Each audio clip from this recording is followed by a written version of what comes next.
Welcome to Voice of Reason. It's good to have you join us on yet another interesting episode of the special interview on restructuring with Mr. Bolaji Ogunseye. He's an advocate of restructuring. We're going to be looking at what restructuring is, why is it needed in Nigeria, and how it can be achieved. Happy Vane, thank you so much for joining us on this program. Thank you.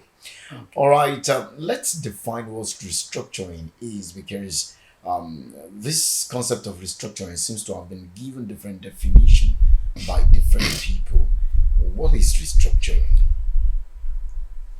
Yes, like you said, the term has been politicized and weighed down. It's been they put some dead weights on the term. It's simple, straightforward, it's not complicated at all. This sitting room can be restructured, can be rearranged to make it more effective, more viable. In other words, if you have this thing, even here, as we're trying to prepare for this, you see, we've rearranged the place a bit, haven't we? That's all. So if the current structure, the arrangement, does not leave room, allow for the attainment of the highest possible goals by and for the individuals,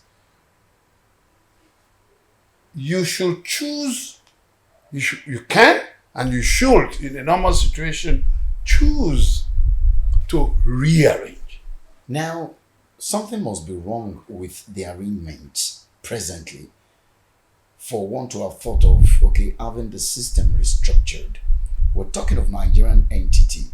Let's quickly look at one or two, three things that are not properly structured that has necessitated this agitation. What we are saying is this: even for national development, in the interest of what you call even development, even national, even development, those kinds of outcomes are not viable.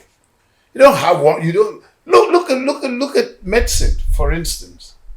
A vast majority of the doctors, medical people in this country, I dare say engineers and things. Is that how we're going to continue?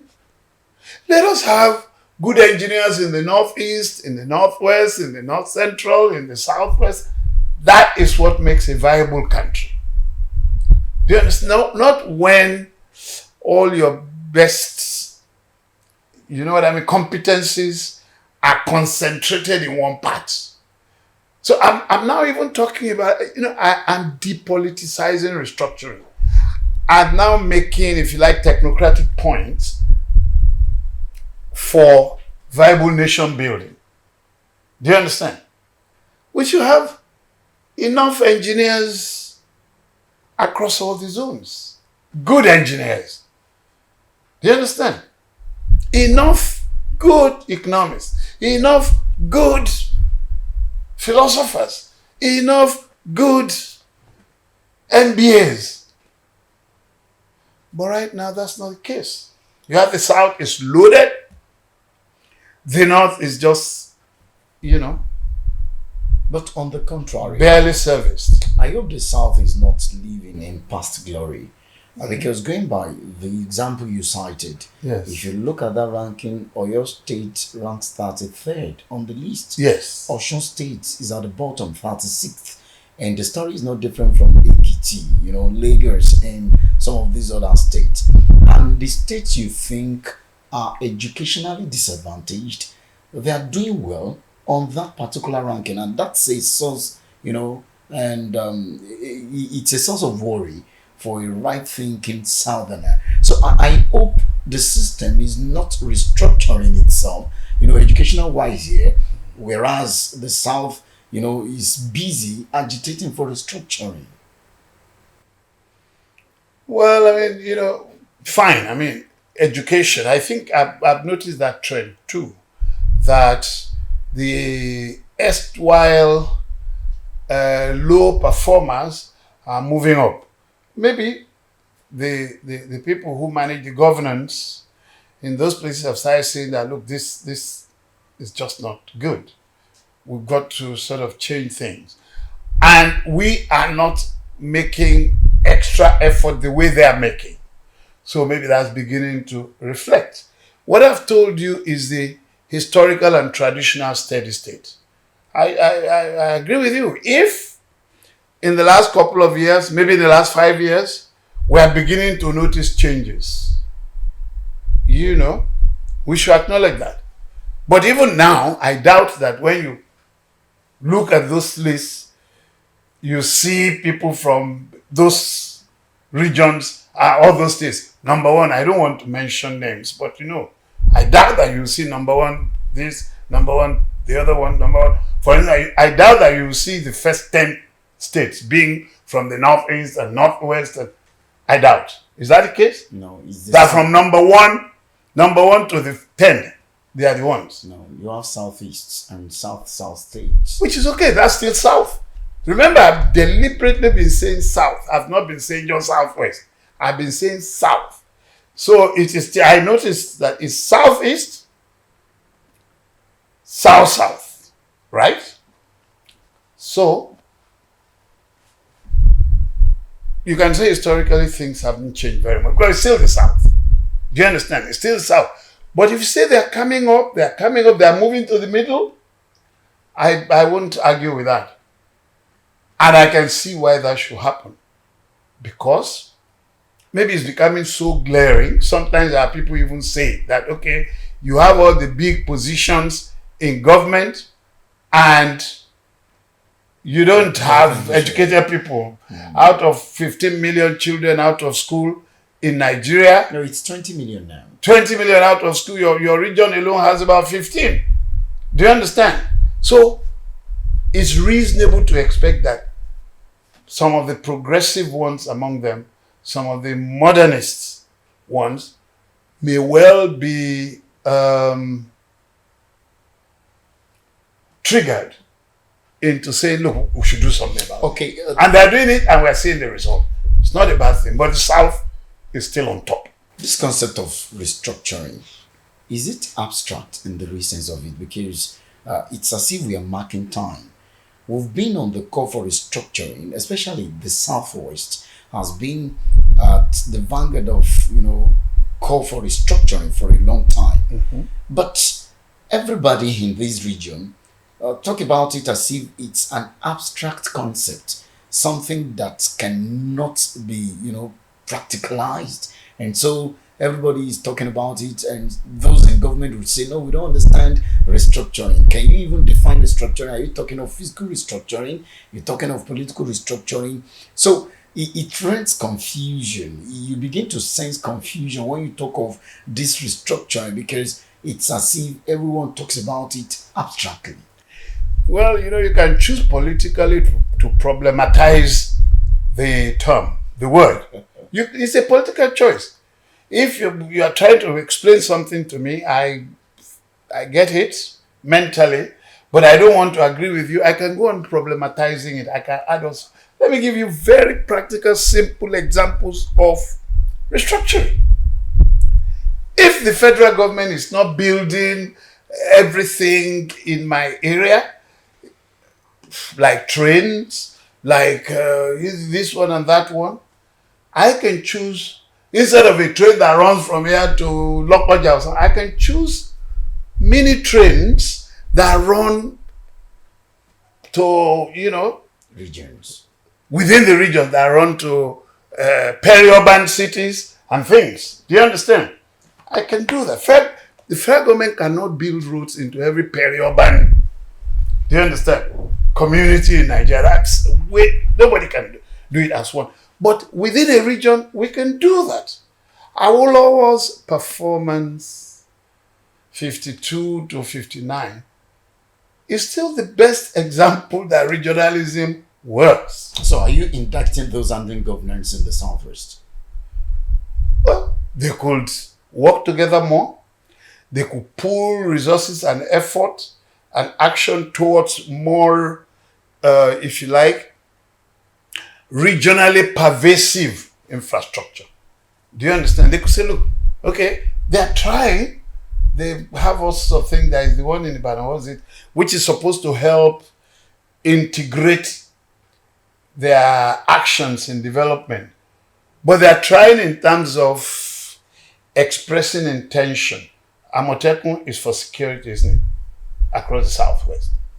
So they're trying in that sense. I mean, they make the gestures, they make the announcement, they even create some, modicum, some measure of physical intervention, infrastructure, and agencies.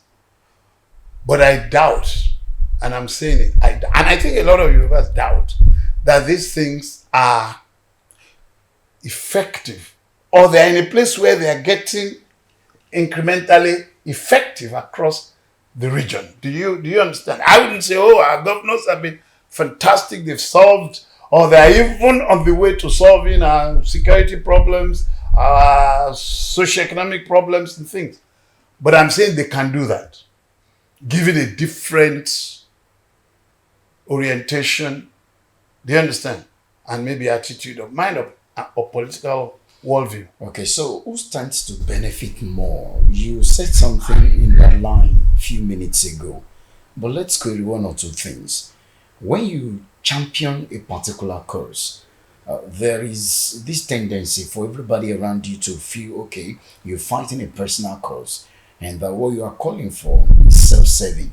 Who stands to benefit? It appears the Southwest wants restructuring or needs restructuring or has been championing the cause of restructuring than other region, to the extent that you feel, okay, there is an ulterior motive. The Southwest, stands to benefit more than other regions. Is that true?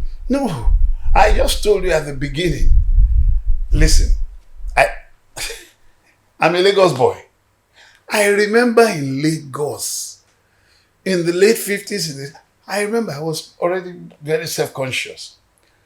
You see Lagos Island, Occasional Street in Lagos. At the end, you see public toilets. Public toilets. So Yorubas, if they do public toilets all over Nigeria, it's only Yorubas who will be using their own. These other people, they will put fire on their own. No. You go there, they put Okuni, Obere. Do you understand? They're public toilets. Water will flow in them. Everything was working. They're very neat. You find the people who are cleaning them every time. There was one down Ilubiri, down Okesuna Street in Lagos, where I did 80% of my preteen years. Do you understand? So it's that kind of thing we're saying, that if you can, look, it would extend more services, more development experience interface to the highest number of Nigerians. What does having public toilets to help you? Can't you see the way our people, I don't want to use the word, all over the place? You don't see it? Because there is no public toilet. So if you do that, you tell me how that is only to Yoruba's advantage. I can give you more examples. When we were small, when I was in primary school, we went to a place called Student Center, Handcraft Center. We went on Monday, and I think the girls went some other day, or they went the same day, but they went to where you are cooking and doing this one and sewing, and knitting, stuff and everything. That's where the girls went. We went to where you could fire the iron. They called it something, center. Okay? I met this here. The people are making it look as if we're asking for a utopia thing. No, we're saying go back to where we were. Really? We're saying go back to where we are. If you cannot take this country forward. So we mistake that for retrogression. Yes, it's retrogression to be able to use public toilets. Or to be, all over the place. Which one is retrogression? If people, because there is no facility for that, they are messing up all over the place. You walk on some areas in this Lagos, If you're not careful, you're going to put your leg inside, you know what? And if you say remove that and put a situation where people didn't have to do that, that is retrogression. It is retrogression to say put history back for primary and secondary school. It's retrogression. Is it not those who are removing history? Especially at a time when the world is making so much history. History from which we can share knowledge. We can get ideas, benefits for our society. It is those who are taking those opportunities off the table who are retrogressing us. I hope you know that. Okay? It is not people who say, please put history back, so that our children can have an idea of what people of their age are doing in Norway.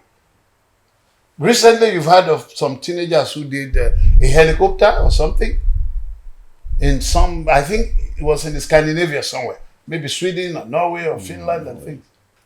We should let our children know, if we are not making history a subject in the school, if you are saying girls should not go to school, or you are acting in that way, and by age 12 they should go and be somebody's wife, number 7, for one old man, excuse me, what is the meaning of retrogression? We are the ones who are saying, stop this. You are retrogressing us. Because whenever you say, oh, take us back to 1960, take us back to regional government. The good things that were happening there. Take us back to 1960. Take us back. Some persons will say, hey, all progressive countries of the world are looking forward. Why are you looking backward? In some areas, you have to, because those things that we are calling for actually represent moving forward.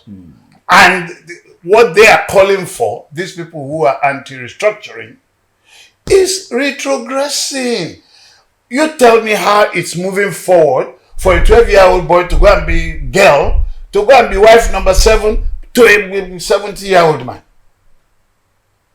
Can you imagine you've just come here? I'm 70. Then you go and, you see or find one 60. Wouldn't you be disgusted if you find some 60-year-old girl here and it's my wife? In their own days, even 12.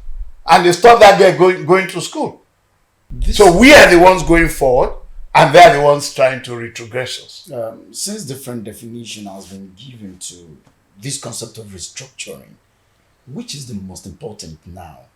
Before we started talking about 2023, one would have expected that attention would have been placed more on the agitation for restructuring, but focus seems to be on the 2023 general election now.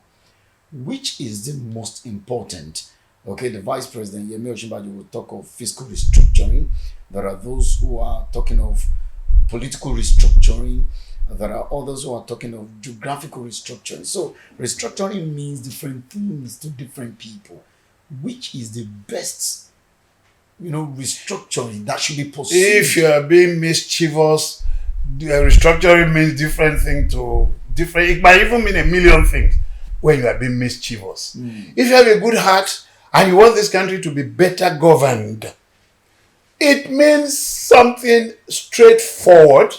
And that one thing, you know what I mean, global concept it translates into different things in different sectors.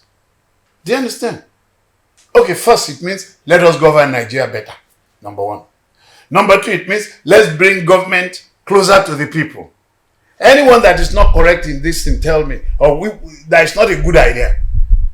Okay? So restructuring, it also means let us bring government closer to the people. It also means let the people who are in the rural areas and the rural backwaters, let them have, if not 100%, 70-80% of the services that the town people get. Do you understand? They may not be glamorous and colorful and everything, but it's there in the essentials, and they're enjoying these services. So that's one of the things that restructuring means. that the restructuring means. Do you understand? Let us take the services that are working for the people in the urban areas and the peri-urban areas into the more remote areas. Because those people are also Nigerians. And if you put them together, they may well be up to 40-50% of the population of Nigeria. I'm saying if you pull together the scattered populations, the isolated populations of small villages, small communities and things, who are Nigerians, if you pull it together, statistically, the number may be about 40% of the... So are you telling me that we should consign 40%? Do you understand? To nothingness? Do you understand? So we leave them, we should leave them as the unknown, the unseen, the unreached, do you understand? But at election time, we go there. Okay, so let's talk of the road to restructuring. Yes. In practical terms, what should we be doing? Okay, do we suspend the government to have a discourse? Do we transmit from a bicameral legislature to a unicameral legislature? How can we achieve this restructuring? And what are the messages that needs to be drummed into the ears of those in government presently in order for them to willingly hand over restructuring to those who believe in it?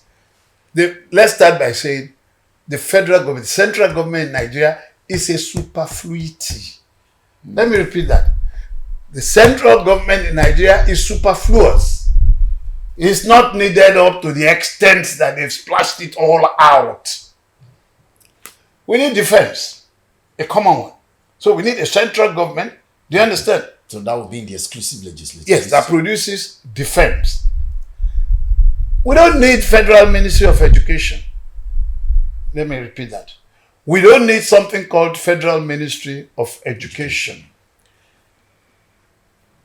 Let it just provide the strategic, if you like, policy guidelines to the states.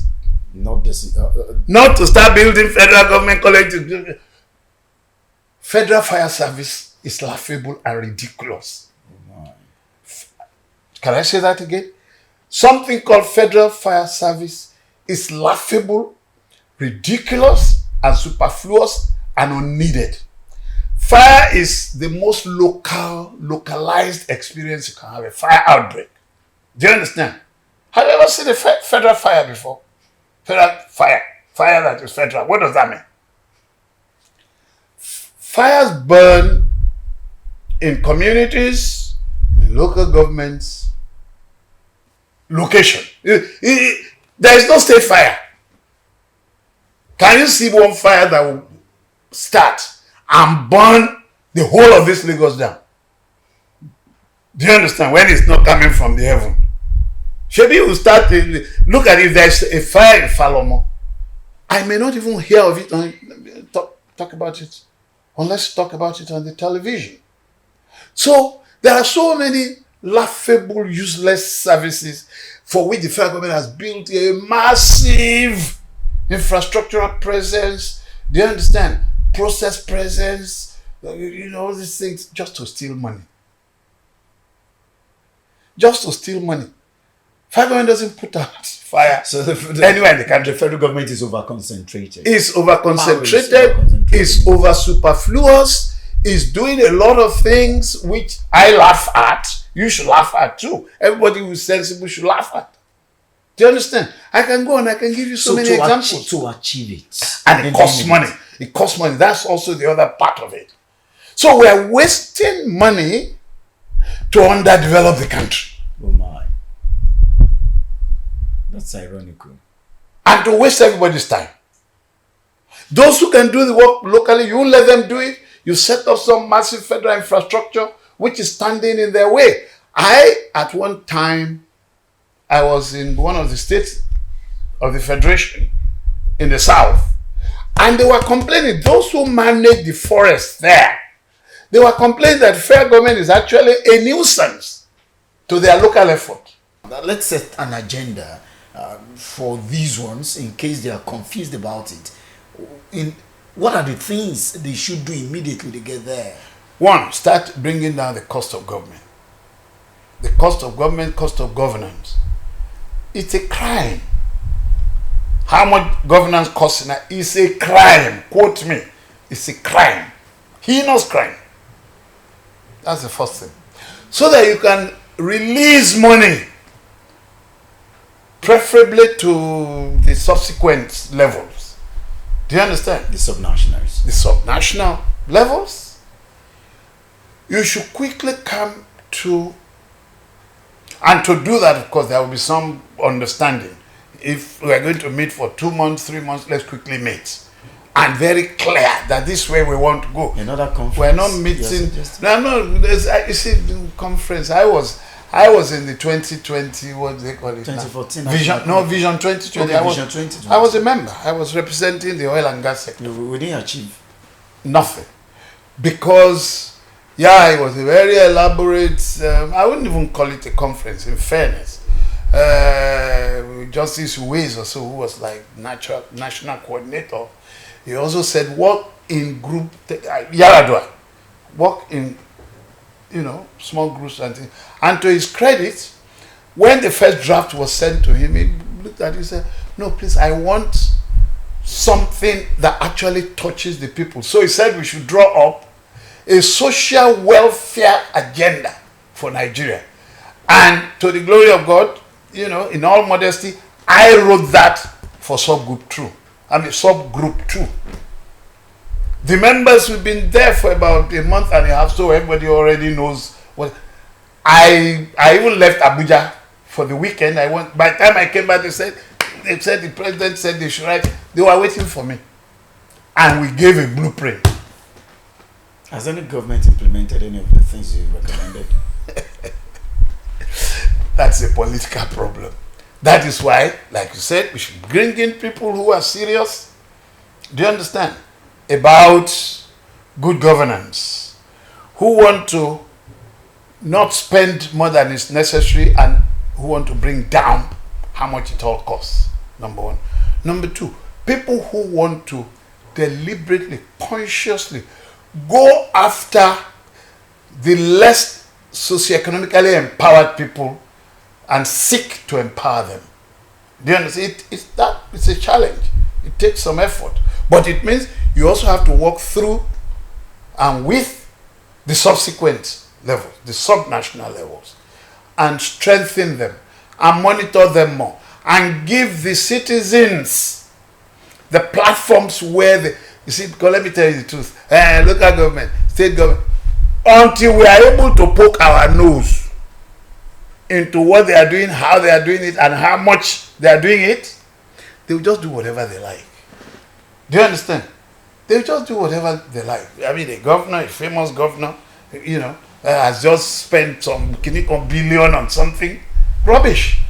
We should start poking our nose. We should make constitutional arrangement or some, legal whatever arrangement that will enable people's platforms, do you understand, to be given legally backed and constitutional something to look into government. They won't go every day and be disturbing them, but this will be institutionalized mechanisms where the people, the citizens, do you understand, can be up to date about government intentions and spending and everything. And we can say no.